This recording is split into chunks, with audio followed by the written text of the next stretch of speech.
Here with reaction, though, is Missouri Senator Josh Hawley, who is also present at today's classified briefing. He's also introducing a bill to require all social media users to be at least 16 years of age. Senator, good to have you. I would have loved to have been a fly on the wall. I'm dying to know, are we shooting down balloons? Are we shooting down objects? Is there any chance that E.T. has arrived? What's happening here? Yeah, the way things are going, Sean, I think we might be better off in this country if aliens ran the White House. Sometimes I wonder if that is what's happening. Listen, they don't know what they're doing. They didn't tell us that they don't know what they shot down. They haven't recovered any of the objects that they shot down, these last three. None of them. They haven't gotten any of them. If they have, they told us otherwise today. And as far as I can tell, Sean, the only reason that they're really shooting these things down right now is they got embarrassed by the fact that Joe Biden let a Chinese spy balloon cross the entire continental United States and didn't do anything about it until it had taken all the pictures that it wanted. That's what's really going on here. There is nobody who appears to be in control or actually running the ship. I don't know where Joe Biden is or what he's doing, but he doesn't appear to be in charge. Senator, you got to explain this to me, and I think the American people have the same question, is how do you shoot something down, but you don't know what you shot at? Great question, Sean. That's exactly the question that was posed today in this briefing that you just mentioned, and they don't have answers for that. They said they don't know how to, when I say they, I mean the Pentagon, I mean the intelligence community. They say, well, we don't know how to classify these things. They're not balloons, but we're not sure what they are, which begs the question, then why are we shooting them down? They said they didn't think they posed any hostile intent, and I go back, Sean, to what I said a second ago. I think the reason all of a sudden the administration wants to shoot down anything that flies is because they got embarrassed. They got caught lying to the American people. Joe Biden didn't even know that this spy balloon was over Alaska when it was over Alaska. They didn't tell him, which goes back to the question, who's really running this operation? Who's making the calls? Doesn't appear to be Joe Biden. Well, let me ask you this. If they don't know what they shot at and don't know what they shot down, how come they're also saying, on the other hand, that it's likely not from the communist Chinese? They don't even know what they shot at. Yeah, exactly, Sean. They are all every which way on this. None of their answers make sense. I came out of that briefing thinking that nothing that they said added up. And so here's my conclusion.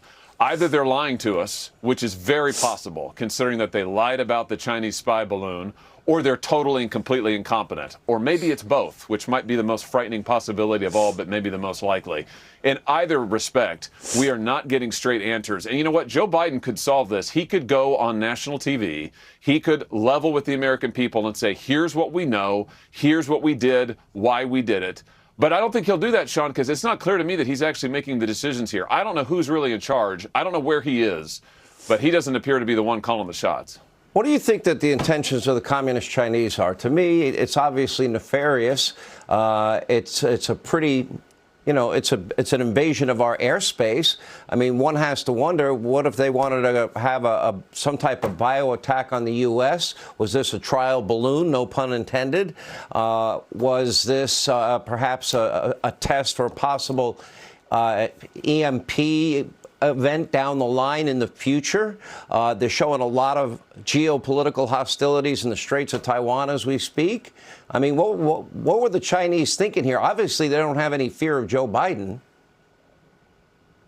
Yeah, I think this was an attempt to rattle our cage, Sean. I do think that this was basically them putting their finger in our eye and telling us that, hey, we can fly a spy balloon right over your country, and there's nothing you can do about it. And that's the message that the administration sent as well to the whole world, that the United States, this administration, will not act when they know that there is a foreign object that is spying on us in our own airspace. But you can't tell me this wasn't deliberate. Even if the Chinese didn't mean for the balloon to get over the continental United States, and I don't buy that that's the case, Sean, they certainly maneuvered it once it was here, right over the middle of the country, over my state, over our military installations. They did all of that very deliberately. They knew that everybody knew about it by that point. And so that is what they're trying to do here, I think, is show us that they can do it and basically troll us. They're trolling us and Joe Biden. Well, and then, of course, when our defense secretary reached out to his counterpart in China and they wouldn't take his call, that spoke volumes. Let's talk about this, what you would like to have an age limit as it relates to social media. Tell us about that. Well, here's the thing. I think we ought to say to these social media companies, Sean, quit targeting our kids. Let's set an age threshold, 16. You got to be 16 before the social media companies can let you open up an account, before they can go after you. We ought to give parents some control here, put them back in the driver's seat. I got 3 kids. You know, parents all over the country would love to know that these companies cannot target their children, cannot let them open up accounts until they're 16 years of age. Let's protect our kids when they're at their most vulnerable. Well, can't we do that through the devices that they have? There are certain controls parents have. You know, Sean, we can try that. I can just tell you, you know, I don't think I'm a stupid guy. I'm not the smartest guy in the world, but my 10-year-old, he already knows more about my phone than I do. And, you know, maybe that says more about me than anybody else. But I just think it's hard for parents to keep up. And I think if the rule was social media companies couldn't let the kids on until they're 16, and social media companies have to verify the kid's age, boy, I think you'd help parents a lot and the kids. All right, Senator Hawley, we appreciate you being with us. Thank you.